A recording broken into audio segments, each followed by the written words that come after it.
Olá pessoal, estudaremos o regime jurídico único dos servidores públicos do município de Macaé. Estudaremos em partes por tratar de um conteúdo extenso e faremos exercícios ao longo dos vídeos para vocês fixarem o conteúdo. E se você gosta de fazer exercício, eu também disponibilizo simulados com questões autorais, com gabarito comentado. Então, se vocês desejam adquirir esses simulados, os combos promocionais, é só vocês acessarem os links na descrição deste vídeo. Além disso, eu também fiz uma parceria com a professora Tatiana do curso Claro que Vou Passar. Ela disponibiliza um curso completo, tá, para a CEMED Macaé, que é o Acelera CEMED Macaé. Se você tiver interesse também, as informações estarão presentes na descrição deste vídeo, tá? Você pode também usar o meu cupom de desconto, tá, que é o Michele25, tá tudo lá escrito, discriminado bonitinho para vocês.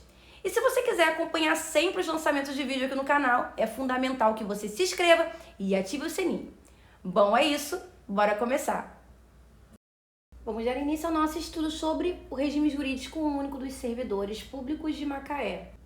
Aos servidores públicos do município de Macaé, fica instituído o regime estatutário, como sendo o regime jurídico desses servidores, seja da administração direta, como também da indireta, como por exemplo das autarquias e fundações públicas municipais. O que isso significa dizer? Que esses servidores públicos, eles terão como base esse documento que nós iremos estudar, e não o regime seletista da CLT.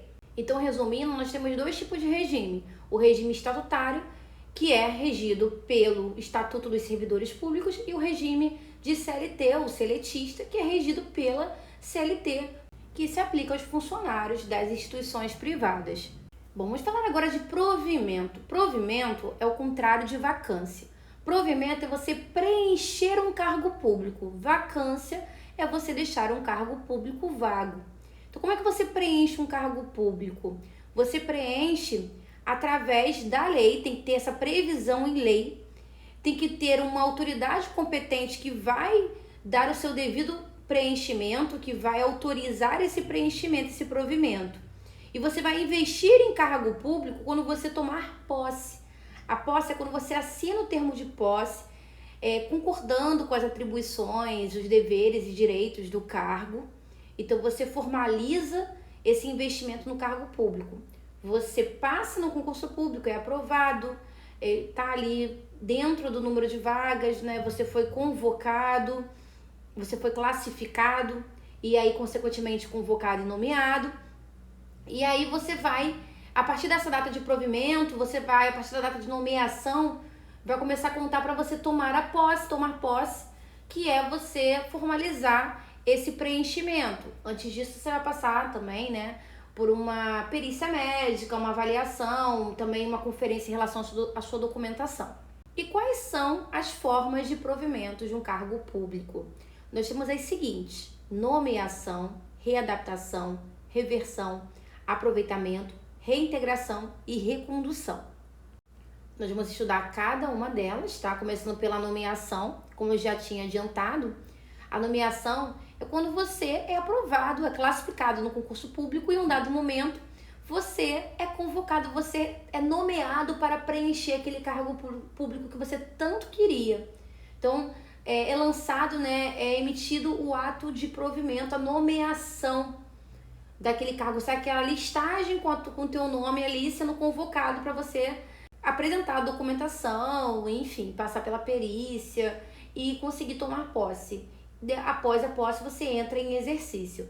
Então, a nomeação ocorrerá em caráter efetivo, quando se tratar de um cargo isolado ou de um cargo em carreira, né? Um cargo isolado é aquele cargo que você não vai conseguir, você não vai mudar ali, você vai sempre permanecer naquele mesmo nível. Já um cargo de carreira, não, um cargo que você pode ascender, você pode ir evoluindo dentro daquela carreira e melhorando, tá? Mas aí quando você é convocado para esse cargo efetivo, você na verdade foi nomeado, tá? Agora, em cargo de comissão, você também pode ser nomeado. Só que esse cargo de comissão são para cargos de confiança, de livre nomeação e exoneração. Isso significa dizer que não gera estabilidade.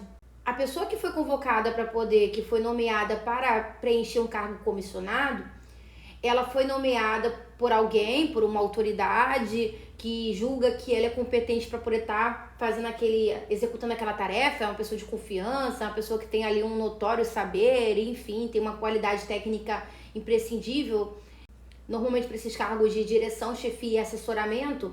Essa pessoa ela foi nomeada pelo prefeito, por exemplo, e ela pode deixar esse cargo a qualquer momento. Ela não tem estabilidade, aquela estabilidade que você alcança após 3 anos de efetivo exercício. Ela não tem isso. Da mesma forma que ela foi indicada e foi nomeada a qualquer momento, ela pode deixar esse cargo a qualquer momento. Tá? Diferente do cargo efetivo, que gera estabilidade após o cumprimento do estágio probatório. Vamos falar agora da readaptação. É uma situação em que aquele servidor que cumpria com as tarefas do seu cargo, ele não consegue mais cumprir.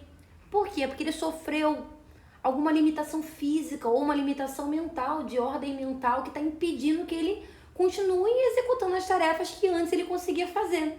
Por exemplo, né, eu sempre dou esse exemplo porque é a minha realidade. Eu sou professora e em muitos momentos eu vejo colegas meus de trabalho sendo afastados por conta de questões, desordens mentais, como por exemplo, síndrome do pânico, ou ainda até mesmo depressão, crise de ansiedade. E aí essas pessoas, esses funcionários, eles precisam se afastar, né, para poder se recompor, se recuperar, e muitas vezes eles não conseguem voltar para a sala de aula. Então o que acontece com eles? Eles são readaptados, ficam na secretaria, por exemplo, fazendo tarefas administrativas. Então a readaptação é isso, é você colocar aquele funcionário que não tem mais condições de fazer aquelas funções que antes ele fazia, aproveitá-lo em uma nova função, uma nova função que seja compatível com a limitação em que ele se encontra. Vale dizer que essa limitação física ou mental, ela tem que ser constatada através de uma junta médica oficial. Agora, se nem com a readaptação definitiva esse servidor ele conseguir continuar executando as suas tarefas, ele for considerado de fato incapacitado para o exercício das funções públicas, aí nesse caso ele será aposentado por invalidez. E vale dizer também que a readaptação ela não reduz vencimento, não gera redução de vencimento, não interrompe a contagem de tempo de serviço, tá? Então a pessoa ela vai ficar afastada, vai ser readaptada e o vencimento dela não vai mudar. Ela era uma professora, estava em sala de aula, agora ela está na secretaria fazendo uma função administrativa, mas ela vai continuar recebendo os seus vencimentos atrelados ao seu cargo de professora. Vamos falar agora da reversão. A reversão é uma situação em que o servidor ou a servidora se aposentou por invalidez. No entanto, a junta médica oficial do município julgou em um dado momento que os motivos que conduziram, né, que levaram àquela invalidez daquele funcionário aposentado, eles não estão mais prevalecendo, que aquele servidor e aquela servidora têm condições de voltar, de retornar ao serviço público. Então, os motivos foram declarados insubsistentes, aqueles motivos que levaram à aposentadoria. Então, esse servidor, ele retorna ao serviço público através da reversão. Ele deixa a sua condição de aposentado e volta para a ativa. Ele tem que voltar para o cargo em que ele ocupava antes. Se o cargo sofreu alguma modificação, ele volta para o cargo resultante daquela transformação. Vale dizer que não pode reverter o servidor que já completou 60 anos de idade ou que tenha mais de 10 anos de aposentadoria por invalidez. E o aproveitamento? O aproveitamento é quando um servidor ele ficou em disponibilidade e aí ele é aproveitado em um cargo que seja compatível, né, com as atribuições e vencimentos que ele ocupava antes. E por que ele estava em disponibilidade? Porque, por exemplo, pode ter acontecido da função dele, do cargo dele ter se tornado extinto, deixou de existir. E aí ele ficou em disponibilidade, ele ficou ali esperando que a administração pública ocupasse ele. Beleza? Então, isso que é o aproveitamento. E a reintegração? A reintegração é uma situação em que o servidor ele tinha sido, em algum momento, demitido, ele sofreu a punição de demissão, e aí ele ficou afastado, né, do serviço público, ele foi desligado, melhor dizendo, do serviço público, só que os motivos que levaram à sua demissão foram considerados em outro momento como inválidos. Então é como se, né, o servidor fosse inocentado daquela acusação que gerou a demissão. E aí o que acontece? Você recoloca esse servidor ao cargo que ele ocupava antes, reintegra ele à sua função e com todo o ressarcimento e todas as vantagens inerentes ao seu cargo. Você também tem que gerar um ressarcimento a ele porque ele foi, digamos que, demitido injustamente.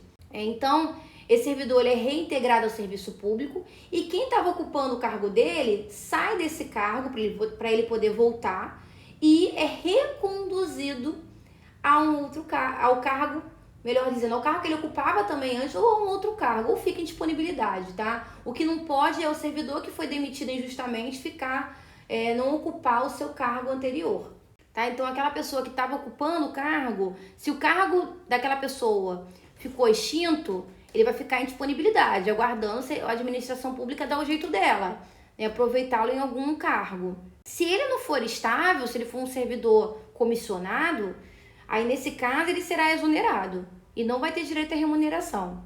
E como eu acabei de falar, né, agora a gente vai entrar de fato na recondução, é esse retorno do servidor ao cargo anteriormente ocupado em razão de uma inabilidade em estágio probatório e relativa a um outro cargo, uma situação em que o servidor ele já era estável num cargo público qualquer, num cargo público X.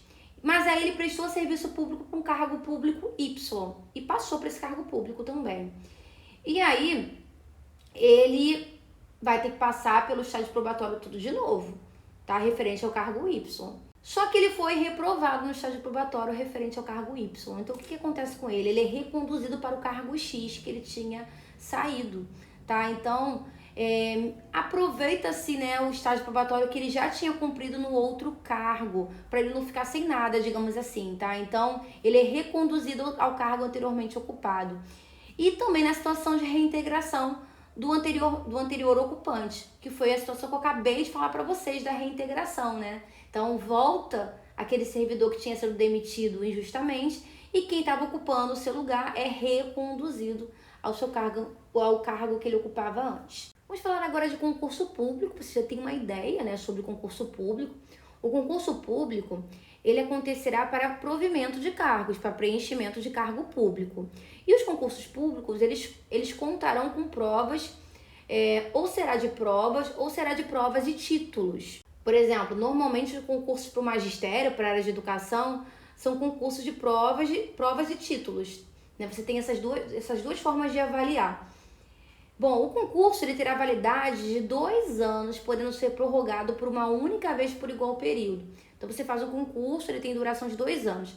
Até 2 anos, você pode, a administração, um órgão, uma entidade, enfim, pode convocar, nomear aqueles que foram aprovados. Ah, mas ela quer ter mais tempo, né? A entidade, o órgão quer ter mais tempo para poder nomear mais funcionários, mais servidores. Aí você prorroga o tempo de validade do concurso por mais 2 anos, totalizando 4. Você vai ter mais tempo de convocar mais servidores, tá? Durante esse período. Bom, em relação à inscrição de um concurso público, o candidato ele vai ter que comprovar alguns requisitos. Ele tem que ser brasileiro ou português, amparado pelo Estatuto de Igualdade entre Brasileiros e Portugueses, né? Com reconhecimento do gozo dos direitos políticos, tá? Tem essa situação também. Tem que estar em gozo dos seus direitos políticos, né? Exercendo seu pleno direito ao voto. Estar quite com as obrigações militares e eleitorais, né? Se tratando de homem, tem que estar quite com as obrigações militares, eleitorais todos. Também outros requisitos, cuja exigência constará no edital, bem como os relativos a cargos técnicos ou científicos. Então, às vezes, o concurso ele solicita algumas especificidades, né? Por exemplo, se tratando de concurso para a área de segurança, você vai ter ali um exame, uma etapa física, né, de análise física em relação àquele candidato, para verificar se ele tem condições físicas para estar assumindo aquilo. Um motorista, por exemplo, ele tem que ter a CNH, né, então ele vai ter que passar, ele vai ter que comprovar isso. Então, às vezes, a gente tem algumas especificidades. E quem não poderá se inscrever nos concursos públicos realizados por Macaé? Os ex-funcionários do município de Macaé, demitidos em consequência de atos de improbidade, comprovados através de sindicância e inquérito administrativo, e ainda por cometimento de falta que tenha implicado rescisão de trabalho por justa causa. tá? Então, aquele funcionário de Macaé, aquele ex-funcionário, que deixou de ser funcionário pelo fato dele ter cometido um ato de improbidade administrativa, né, que foi comprovado isso através, né, de um processo administrativo, ou aquele que cometeu faltas que resultou na sua demissão por justa causa. Aí ele não pode reassumir um cargo em Macaé. E também candidatos que tiverem antecedentes criminais. Vamos fazer a nossa primeira questão desse material. Lembrando que eu disponibilizo para a venda simulados com questões autorais, também incluindo o gabarito comentado, para vocês estudarem e praticarem, né? Uma forma de você fixar o conteúdo. Estuda e depois vai lá e bate com as questões para poder verificar como é que está o seu rendimento, tá? Costuma ajudar bastante nessa questão de fixar o conteúdo. Esses materiais, assim que ficarem disponíveis, eu deixarei os links na descrição do vídeo no canal. Então vamos à leitura da nossa primeira questão da FGV, adaptada, que diz o seguinte: Adélia e Maria, servidoras públicas ocupantes de cargos de provimento efetivo junto ao Poder Executivo do município de Macaé, voltaram a exercer as suas funções regulares após um longo período. No caso de Adélia, por terem sido declarados insubsistentes por junta médica os motivos que ensejaram sua aposentadoria por invalidez, enquanto Maria teve invalidada a decisão administrativa que ensejou sua demissão. À luz da sistemática legal, os institutos que foram aplicados a Adélia e a Maria são denominados, respectivamente, de. Então, temos duas situações aqui. A situação em que a Adélia, ela retornou ao serviço público. Por quê? Porque a junta médica considerou que os motivos que levaram à sua aposentadoria, esses motivos, eles não existem mais, eles não são mais aplicáveis. Então, nesse caso, ela estava aposentada e voltou para ativa. Então, ela sofreu a reversão, nós vimos isso. Então, a Adélia sofreu a reversão. Enquanto que a Maria, ela tinha sido demitida, mas os motivos que levaram à sua demissão foram considerados inválidos. Então, ela é reintegrada ao serviço público. Então, no caso da Adélia, ela tem a reversão, enquanto que a Maria, ela tem a reintegração. A nossa resposta é a letra D. Vamos agora falar da posse e do exercício. Bom, como eu já tinha adiantado, a posse é essa formalização, é quando a gente formaliza a nossa investidura no cargo público, a gente aceita as condições daquele cargo. Então, o ato de investidura do servidor no cargo, o ato de investidura só se completa com a posse, com a assinatura do termo de posse, e depois você entra em exercício, você começa a colocar a mão na massa, você começa efetivamente a trabalhar. E o que é o exercício? O exercício é quando você começa efetivamente, como eu falei para vocês, né? Começa efetivamente a executar as tarefas do seu cargo. Então você começa a desempenhar legalmente suas funções. É importante dizer que a posse, no caso de Macaé, acontece impreterivelmente no prazo de 30 dias a contar da publicação do ato de provimento, tá? Então, no caso de Macaé, você tem até 30 dias para tomar posse a partir do momento que tem o ato de provimento, né, com a sua nomeação, constando o seu nome, a sua nomeação. Então, você tem esse prazo, e esse prazo é impreterível. O que é isso? Esse prazo não pode, ele não está sujeito a mudanças, não pode ser adiado, não pode ser prolongado. Ah, mas se aquela pessoa que foi convocada, foi nomeada, ela não conseguiu tomar posse na data, o que acontece com ela? Bom, nesse caso, vai ser dado como se não tivesse feito o seu ato de provimento. Em outras palavras, aquela pessoa ela vai perder o direito àquela vaga.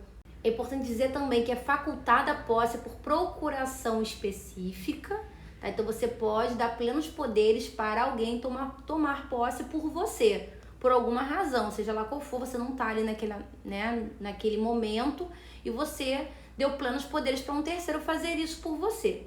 Bom, também só haverá posse nos casos de provimento de cargo por nomeação. O servidor não vai tomar posse quando for um cargo comissionado, por exemplo. Ele será nomeado para o cargo comissionado, tá? A nomeação vai acontecer. Lembra que a gente viu que a nomeação pode acontecer para cargo de provimento efetivo ou para cargo de provimento em comissão. Lembra que esse é um cargo de livre nomeação e exoneração. Como eu já tinha adiantado também, o exercício é o efetivo desempenho das atribuições do cargo e deverá ocorrer no prazo máximo de até 5 dias úteis contados da posse. Bom, o servidor tomou posse. Ele tem até 5 dias úteis, tá? Para poder entrar em exercício. E se ele não fizer isso, se ele não entrar em exercício dentro desse prazo, o que acontece com ele? Ele será exonerado sumariamente, sem qualquer direito. Bom, e o servidor nomeado em virtude de concurso público para cargo de provimento efetivo adquire estabilidade após 3 anos de efetivo exercício. Então ele completa 3 anos, ele, se for aprovado no estágio probatório, vai passar por uma avaliação, né, obrigatória, ele se tornará um servidor efetivo. Situação essa que não acontece com o servidor nomeado para provimento em comissão, lembra? Então, nesse caso, aquele comissionado ele não tem essa questão da estabilidade, diferentemente do servidor efetivo, do servidor que teve o provimento para cargo efetivo. Alguns requisitos são avaliados nesse estágio probatório, tá? Então, são avaliados a aptidão física, mental e técnica do servidor em questão, e também fatores como assiduidade, disciplina, iniciativa, produtividade, responsabilidade, tá? Então, assiduidade, né? Se aquele servidor ele comparece ao serviço, disciplina, né? Se ele respeita a hierarquia, também iniciativa, né? Se ele é proativo, produtividade, se ele gera resultado, responsabilidade, né? Se ele é uma pessoa compromissada em relação às suas tarefas. Então, tudo isso é avaliado no estágio probatório. Agora, se o servidor exonerado no estágio probatório ele foi reprovado, foi exonerado, mas ele é um servidor estável porque ele tinha um outro cargo público, aí nesse caso ele é reconduzido ao cargo anteriormente ocupado. Mas afinal de contas, o que é a estabilidade?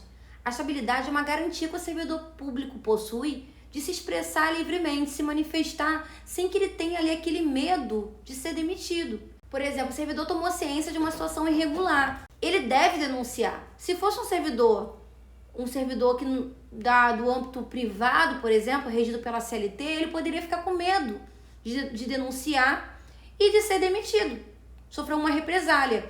O servidor público não. O servidor público ele tem essa garantia da estabilidade.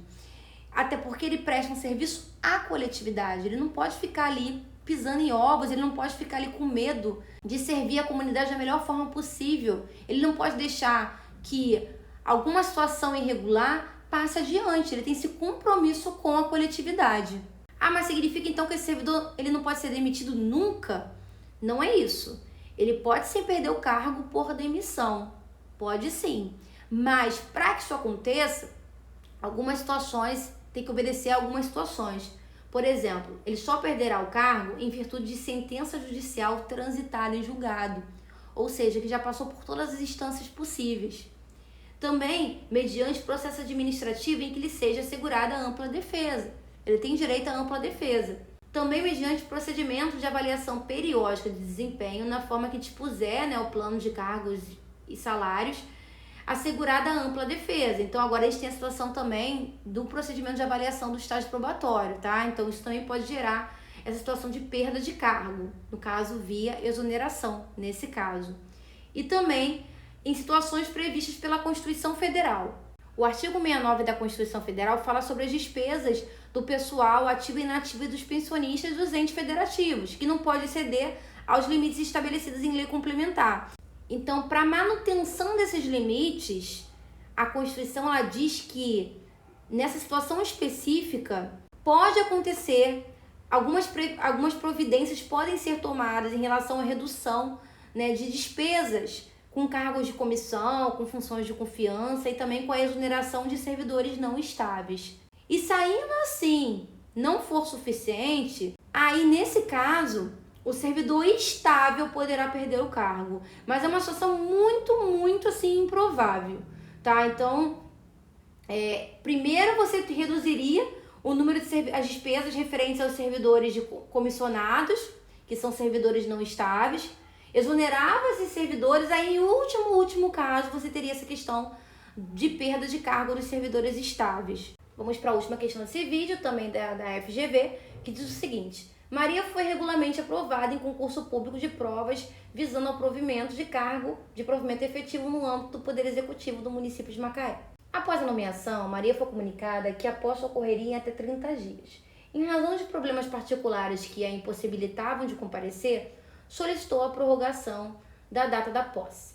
À luz da sistemática legal, a prorrogação almejada por Maria, letra A, é expressamente vedada, pois o prazo acima é impreterível.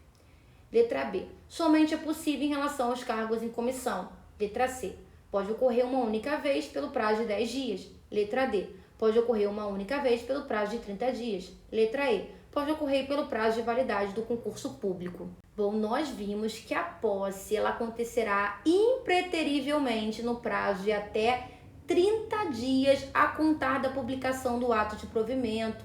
Então, se a Maria não conseguiu tomar posse dentro dos 30 dias, ela não pode solicitar a prorrogação, porque isso não está previsto no regime jurídico único dos servidores de Macaé.